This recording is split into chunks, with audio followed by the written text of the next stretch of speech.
પોરબંદરમાં લોક અદાલતનું આયોજન કરાયું હતું, જેમાં યોજાયેલી આ લોક અદાલતમાં 2543 કેસોનો સમાધાનથી નિકાલ કરવામાં આવ્યો હતો। પોરબંદર કોર્ટ ખાતે જિલ્લા કાનૂની સેવા સત્તામંડળ દ્વારા ગુજરાત રાજ્ય કાનૂની સેવા સત્તામંડળ અમદાવાદના માર્ગદર્શન હેઠળ લોક અદાલત યોજાઈ હતી,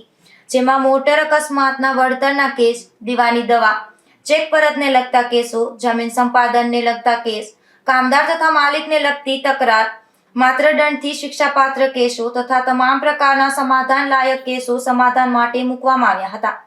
જેમાં કેસ દાખલ થતા પહેલાના કેસો જેવા કે પ્રી લિટિગેશનના કુલ 1037 case, state plan of action મુજબના કુલ 239 કેસો તથા સ્પેશિયલ સિટિંગના કુલ 1267 કેસ મળી અને કુલ 2543 કેસનો નિકાલ થયો હતો,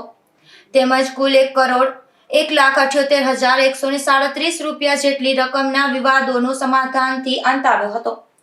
નિપુલ પોપટ, ગુજરાત ન્યૂઝ, પોરબંદર।